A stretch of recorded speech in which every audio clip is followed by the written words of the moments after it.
Halo,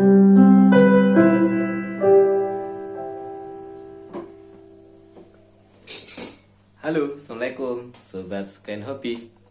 Bagaimana kabarnya? Semoga baik-baik saja ya. Wah, sudah lama sekali kita tidak bertemu, mungkin hampir 1 bulan lebih ya.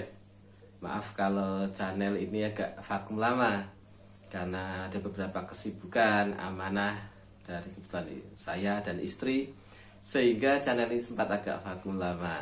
Oke, mudah-mudahan ke depan kami bisa eksis lagi begitu ya. Walaupun kadang mungkin kalau vakum sehari 2 hari ya kadang dimaklumi begitu, karena ini maafnya menjadi musisi juga ini ceritanya. Oke, banyak sekali pertanyaan yang masuk gitu ya, DM via email, ada WA, chat di media sosial dan sebagainya. Dan dari beberapa yang masuk, pada kesempatan kali ini saya akan membahas mengenai Badan Hukum Perkumpulan.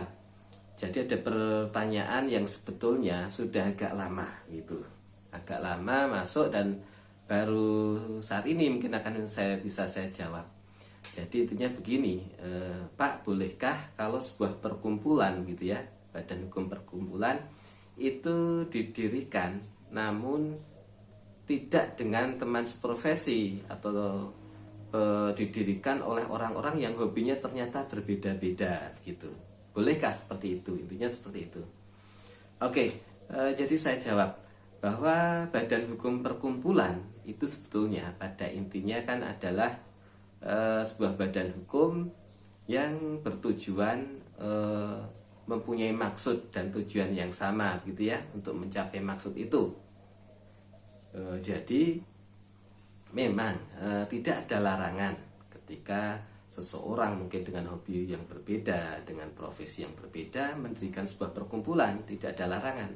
Misalnya para petani begitu ya, mendirikan perkumpulan dengan para nelayan, itu boleh saja.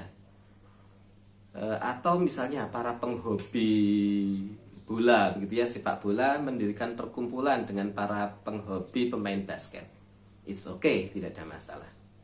Namun, nah ini yang perlu digarisbawahi, tujuan didirikannya perkumpulan adalah mempunyai maksud, tujuan gitu ya, atau visi misi yang sama untuk mencapai tujuan itu.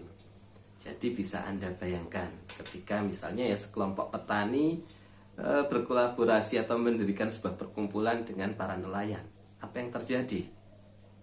Yang satu, para petani ini mungkin membicarakan hal mengenai panen, cocok tanam, musim menanam padi dan sebagainya. Sedangkan yang para nelayan ini membicarakan bagaimana ke laut, bagaimana harga ikan dan sebagainya. Nah, otomatis kan tidak nyambung. Atau misalnya bisa contoh yang lain gitu ya, para penghobi sepak bola gitu ya, gitu membuat perkumpulan dengan para penghobi basket gitu. Nah, bisa dibayangkan yang satu membicarakan atau punya tujuan misalnya memajukan sepak bola. Kadang mereka kalau berkumpul begitu ya, atau rapat lah istilahnya, mereka membicarakan bagaimana nih baiknya sepak bola kita. Misalnya mungkin ini harus dengan formasi 3-4-5 dan sebagainya, atau formasi 3-3-2 sebagai contoh. Nanti yang basket bingung, enggak, kami pakai formasi 1-2-3 misalnya begitu. Kan jelas beda. Nah ini bahkan kadang bertentangan.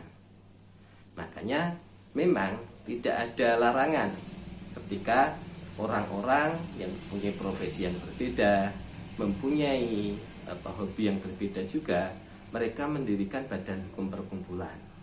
Namun yang perlu digarisbawahi dan perlu diingat, nah ini ya, adalah kerancuannya, atau bahkan mungkin badan hukum perkumpulan tersebut tidak bisa mencapai maksud dan tujuannya, dikarenakan visi dan misinya kan berbeda begitu ya toh.